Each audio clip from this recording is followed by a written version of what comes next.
আমাদের মাননীয় প্রধানমন্ত্রী শেখ হাসিনা গত ফেব্রুয়ারি মাসে বগুড়ার সান্তাহারে আঠালো আলু ভর্তা দিয়ে ভাত খাওয়ার পরে এই নামটা মিডিয়াতে বেশ প্রচার পায়। অনেকেরই ধারণা এই ভর্তাটা বিশেষ শিল আলু বা জলপাই আলু ছাড়া করা সম্ভব না। ভিডিওতে দেখতে পাচ্ছেন যে স্বাভাবিক আলু দিয়ে তৈরি করা আমার এই ভর্তাটা এতটাই আঠালো হয়েছে যে আমাদেরই নাড়াচাড়া করতে সমস্যা হচ্ছে। আমি এখন আপনাদের দেখাবো কিভাবে আধুনিক জীবনে আমাদের ঘরে স্বাভাবিক আলু ব্যবহার করে এই ট্র্যাডিশনাল আলু ভর্তাটা তৈরি করা যায়। ভর্তাটা করার জন্য আমি ছোট গোল আলু নিয়েছি আধা কেজি পরিমাণ। এই আলুগুলোকে খুব ভালো করে পরিষ্কার করে আমি সেদ্ধ করতে বসিয়ে দিলাম। পর্যাপ্ত পরিমাণ পানি দিয়ে এখন ফুল আঁচে আমি আলুগুলোকে সেদ্ধ করব। আলুগুলোকে কেন পরিষ্কার করে নেবেন বলছি, এই সেদ্ধ করার স্টেপ থেকেই শুরু হয়ে গেল আলু ভর্তা করার প্রক্রিয়া। এরপরে আলুগুলোকে আর পরিষ্কার করা বা ধোয়ার কোনো অবকাশ নেই, তাই সেদ্ধ করতে আসার আগেই আলুগুলোকে খুব ভালোভাবে পরিষ্কার করে নিয়ে আসবেন। ও আরেকটা কথা, আলুগুলোকে কিন্তু চামড়া সহই সেদ্ধ করতে হবে। আপনারা যেই আলুই নেন সেদ্ধ করতে হবে চামড়া সহই। ইনফ্যাক্ট এই আলু ভর্তাটা হবেও চামড়া সহই। আলুগুলো সেদ্ধ হয়েছে কিনা দেখতে একটা আলু তুলে নিলাম, আলতোভাবে খোঁচা দিয়ে দেখছি যে হ্যাঁ, খুব ভালোভাবে আলুগুলো সেদ্ধ হয়ে গেছে। এখন বাড়তি পানিটুকু ঝরানোর জন্য আলুগুলোকে একটা ছাঁকনির মধ্যে ঢেলে একপাশে রেখে দিচ্ছি।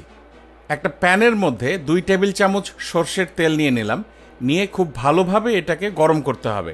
আমি একটু তেলটাকে স্প্রেড করে দিচ্ছি। এখন কয়েকটা শুকনো মরিচ এই তেলের মধ্যে ভেজে নেব। আপনারা লক্ষ্য করছেন যে শুকনো মরিচগুলো আমি কিন্তু বোটা ছিঁড়ে দিইনি, বোটা সহ দিয়েছি, কারণ বোটা যদি ছিঁড়ে দিতাম তাহলে এই তেলগুলো মরিচের ভিতরে ঢুকে যেত এবং মরিচগুলো ফোঁতা হয়ে যেত। আমাদের কিন্তু মরিচগুলোকে একটু মচমচে রাখতে হবে, মানে একটু কুড়মুড়ে রাখতে হবে। মরিচগুলোর কালার চেঞ্জ হয়ে যখন একটু কালচে হয়ে আসবে তখন বুঝতে হবে যে মরিচগুলো ভাজা হয়ে গেছে। আপনাদের যদি চুলার আগুনে মরিচ ঝলসানোর এক্সপিরিয়েন্স থাকে তাহলে তেলের মধ্যে না ভেজে চুলার আগুনেও মরিচগুলোকে ঝলসে নিয়ে আসতে পারেন। আসলে চুলার আগুনে মরিচগুলোকে ঝলসানোই কিন্তু ট্র্যাডিশন। ওই একই তেলে এখন আধা কাপ পরিমাণ পেঁয়াজ কুচি দিয়ে দিচ্ছি। পেঁয়াজগুলো কিন্তু একটু মোটা করে কুচি করেছি, আপনারা দেখতে পেলেন। পেঁয়াজগুলো দিয়ে একটু ভালোভাবে নাড়াচাড়া করে দিচ্ছি। এবার সেদ্ধ করে পানি ঝরিয়ে রাখা আলুগুলোকে এনে প্যানটার মধ্যে দিয়ে দিচ্ছি। এখন খুব ভালোভাবে এই তেলের মধ্যে পেঁয়াজ এবং আলুগুলোকে নাড়াচাড়া করতে থাকতে হবে। প্রশ্ন হচ্ছে কতক্ষণ?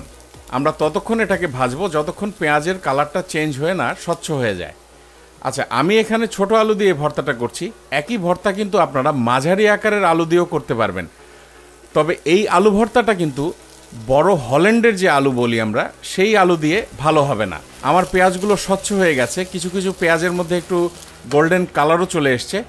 এই অবস্থায় আমি চুলোটা বন্ধ করে এগুলোকে রুম টেম্পারেচারে নিয়ে আসার জন্য একপাশে রেখে দিচ্ছি। আমি সবসময় একটা মেসেজ দিই যে কখনোই গরম অবস্থায় কোনো কিছু ভর্তা করতে যাবেন না, আগে রুম টেম্পারেচারে আনবেন, তারপরে ভর্তা করবেন। ট্রেডিশনালি এই ভর্তাটাকে ছামের মধ্যে করা হতো, অনেকে শিলপাটার মধ্যেও করে থাকেন। আমি একদম আধুনিক পদ্ধতিতে আপনাদেরকে মিক্সারের মধ্যে করে দেখাচ্ছি। বোঁটা ছিঁড়ে নিয়ে শুকনো মরিচগুলো প্রথমে দিয়ে দিলাম, 1 চা চামচ পরিমাণ লবণ দিয়ে দিলাম। আপনারা লক্ষ্য করে থাকবেন যে আমি এর আগে কোথাও লবণ দিইনি, কারণ আমি কাঁচা লবণ দিয়ে ভর্তাটা করব। অর্ধেক আলু দিয়ে তারপরে পেঁয়াজগুলোকে একটু বেছে দিয়ে দিলাম মাঝখানের দিকে, এরপরে বাকি আলুগুলো দিয়ে দিচ্ছি। আচ্ছা, এখানে লক্ষণীয় বিষয় হচ্ছে যে আমি কিন্তু চামড়া সহ ভর্তাটা করছি, মিক্স করে নিচ্ছি।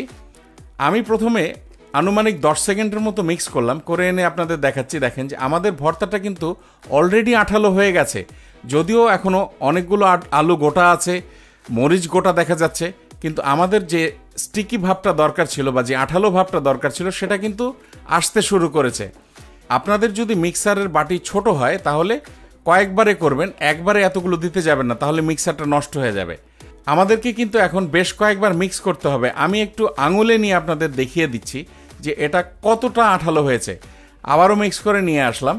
দেখেন আমাদের আলুটা একদম স্মুথ হয়ে গেছে। আমি এবার আপনাদেরকে খুব ভালোভাবে দেখাচ্ছি, স্মুথ হয়ে গেছে। এই ভর্তাটা করার জন্য আমি ছোট আলু নিয়েছি চামড়া সহ।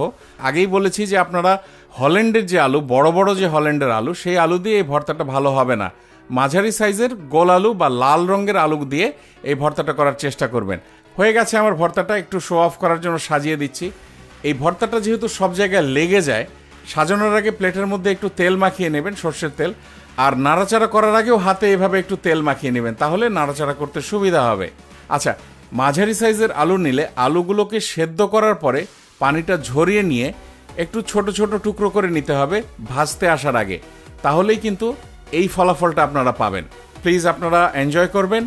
আর এই রেসিপি সংক্রান্ত যদি কোনো প্রশ্ন থাকে, যেটা আমরা হয়তো ভিডিওতে বলতে ভুলে গিয়েছি, অবশ্যই আমাদের ভিডিওর নিচে লিখবেন, আমরা আপনাদের উত্তর দেওয়ার চেষ্টা করব।